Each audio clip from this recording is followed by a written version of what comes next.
Hello friends, मैं Sangeeta Singh गोलची board पे आप लोग का बहुत बहुत स्वागत है। फ्रेंड्स, आज से हम लोग एसएससी एमटीएस के लिए प्रैक्टिस सेट शुरू करने जा रहे हैं, जिसमें जीएस सेक्शन को कवर किया जाएगा। आप लोग जानते ही हैं एसएससी सिलेबस के बारे में।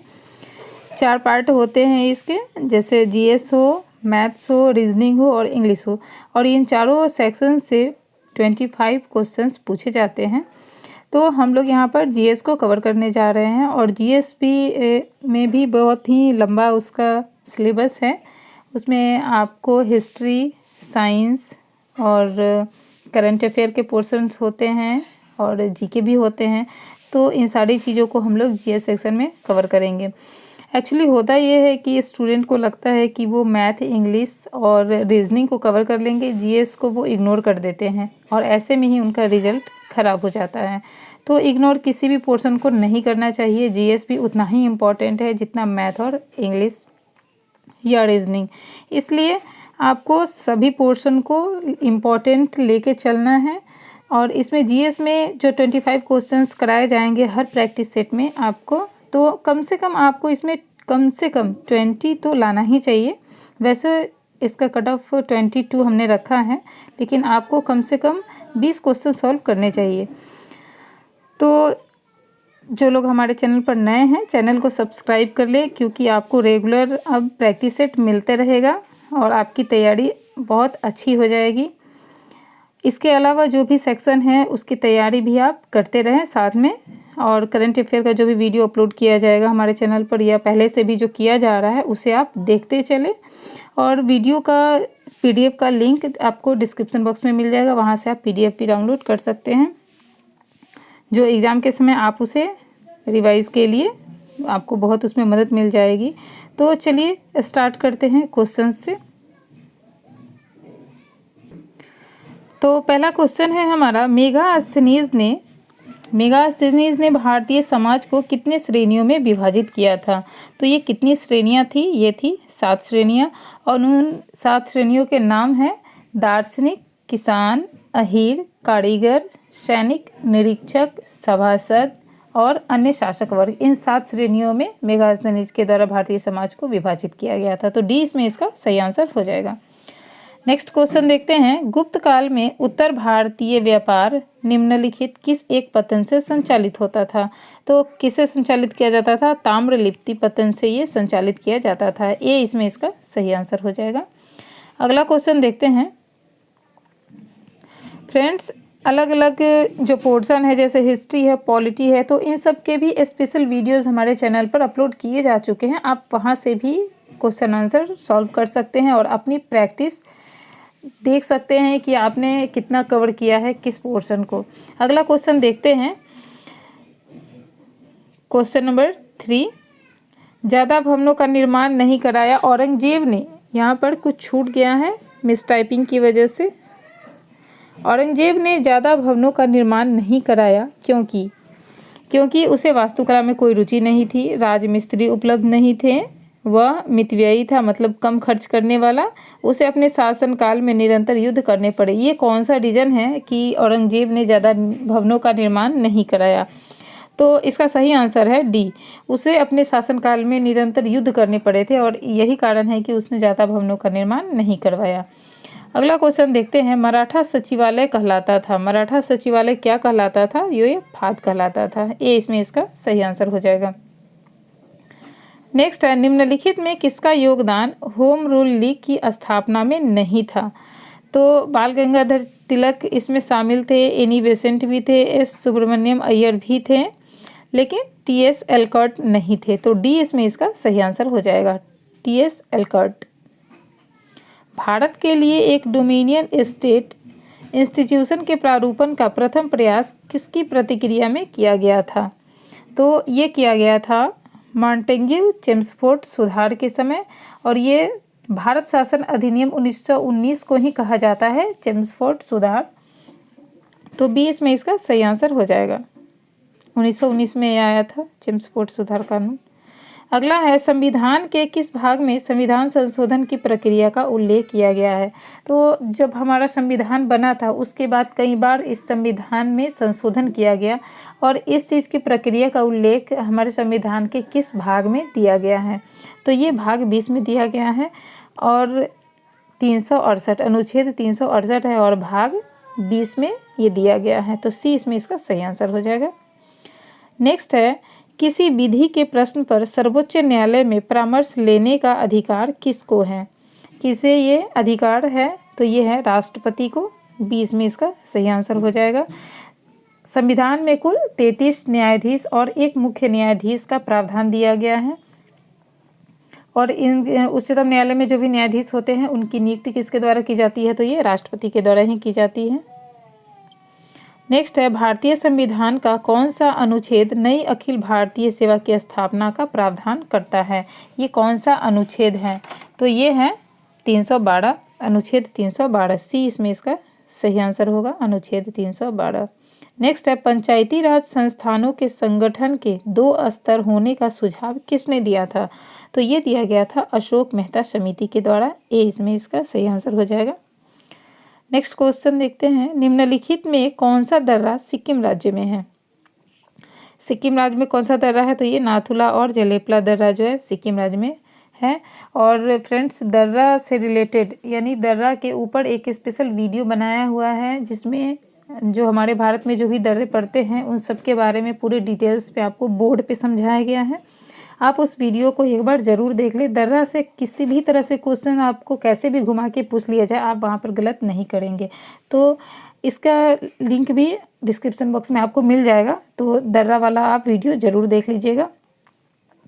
नेक्स्ट देखते हैं, निम्नलिखित में कौन सुमेलित नहीं है। कौन इसमें सुमेलित नहीं है, तो हुसैन सागर झील ये जो है कर्नाटक में है। लोकटक झील मणिपुर में है, ये सही है। सांबर झील राजस्थान, लोनार झील महाराष्ट्र। लेकिन ये हुसैन सागर झील ये कर्नाटक में नहीं है, ये तेलंगाना में पड़ता है और ये कृत्रिम झील है और ये मूसी नदी की सहायक नदी पर कब बनाया गया था, 1562 में निर्मित किया गया था, मूसी नदी की सहायक नदी पर। नेक्स्ट है पश्चिमी घाट पर पाई जाने वाली वनस्पति का प्रकार क्या है। ये किस प्रकार की वनस्पति है। ऑप्शंस आप देख सकते हैं, सदारहित, अल्पाइन, शवाना और पर्णपाती। तो कौन सा इसमें सही आंसर है, सदारहित। ए इसमें इसका सही आंसर है। नेक्स्ट है चटका हुआ कांच चटकीला क्यों प्रतीत होता है। किस वजह से ये होता है, तो ये पूर्ण आंतरिक परावर्तन के कारण चटकीला प्रतीत होता है। डी इसमें इसका सही आंसर हो गया। नेक्स्ट है स्टेशन पर बिकने वाला पेट्रोल मिश्रित गैसोलीन होता है। मिश्रित करने पर इसमें क्या हो जाता है। ऑप्शंस वीडियो को आप पॉज करके ऑप्शंस देख लेंगे, फिर आप सही टिक करिए खुद से, उसके बाद हमारे आंसर से मिलाइए। तो इसका सही आंसर है पेट्रोल का स्फोटी रोधी गुण बढ़ जाता है। नेक्स्ट है सजावटी वृक्ष तथा झाड़ियों में संवर्धन से संबंधित अध्ययन कहलाता है। क्या कहलाता है, तो ये आर्बोरिकल्चर कहलाता है।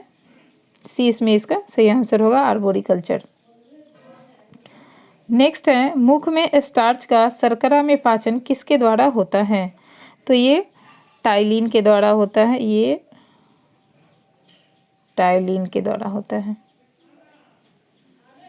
नेक्स्ट क्वेश्चन है गैरी कार्सपोरोव का नाम किस खेल से संबंधित है। गैरी कास्परोव का नाम किस खेल से संबंधित है, तो ये शतरंज से रिलेटेड है और ये एक रूसी ग्रैंड मास्टर हैं और पूर्व विश्व शतरंज चैंपियन भी ये रह चुके हैं। लेखक और राजनीतिक कार्यकर्ता भी हैं ये। तो डी इसमें इसका सही आंसर हो जाएगा।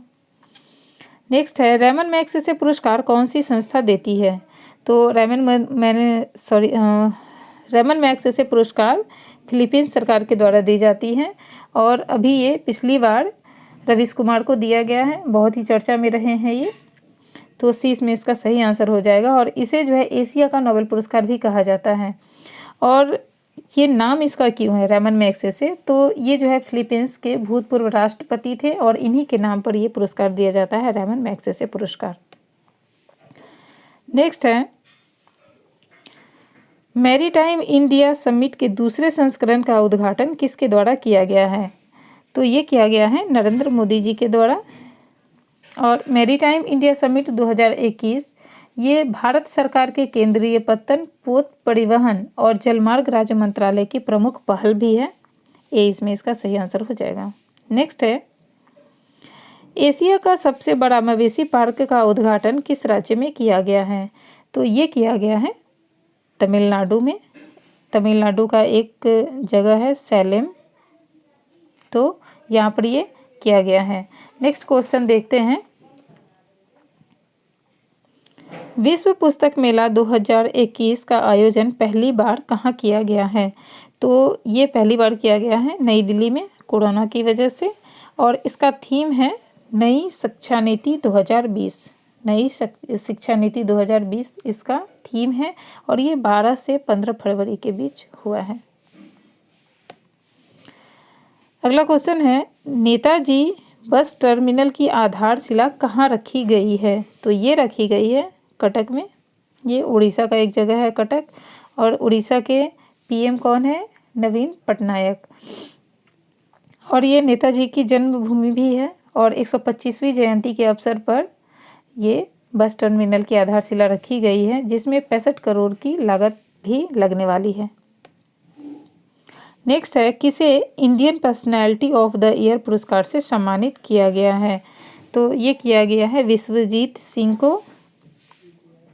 51वें इंटरनेशनल फिल्म फेस्टिवल हुआ गोवा में और वहीं पर जो है इन्हें सम्मानित किया गया है। ये बंगाली फिल्मों के अभिनेता है।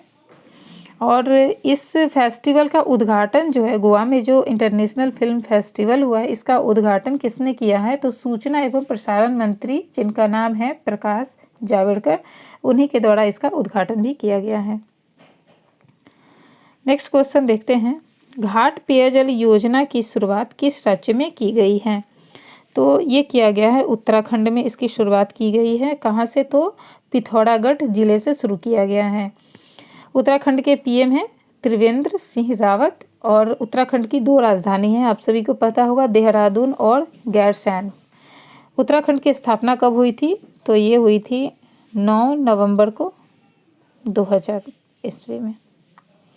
तो इस तरह से टोटल 25 क्वेश्चंस हमारे पूरे हो चुके हैं। आपके कितने स्कोर हुए कमेंट बॉक्स में हमें ज़रूर बताइएगा। अगले प्रैक्टिस सेट में फिर से हम लोग इसी तरह से 25 क्वेश्चंस को लेकर आएंगे। सभी आपके लिए इम्पॉर्टेंट होंगे और एग्ज़ाम में आने की जिसकी पूरी संभावना होगी। तो आपको हमारा वीडियो कैसा लगा हमें कमेंट बॉक्स में ज़रूर बताइएगा। वीडियो को लाइक कीजिएगा और अपने फ्रेंड्स स्टडी ग्रुप में ज़्यादा से ज़्यादा आप उसे शेयर भी कीजिएगा। और जो भी वीडियो हमारे चैनल पर अपलोड किए जाएंगे वो आपके एग्ज़ाम पॉइंट ऑफ व्यू से इम्पॉर्टेंट होंगे और उसी तरह के वीडियो ही हम लेकर आने वाले हैं। तो आप चैनल को ज़रूर सब्सक्राइब कर लें और नोटिफिकेशन का बेल आइकन भी प्रेस कर लें। मिलते हैं नेक्स्ट वीडियो में, तब तक आप अपनी तैयारियों में लगे रहें। Thank you.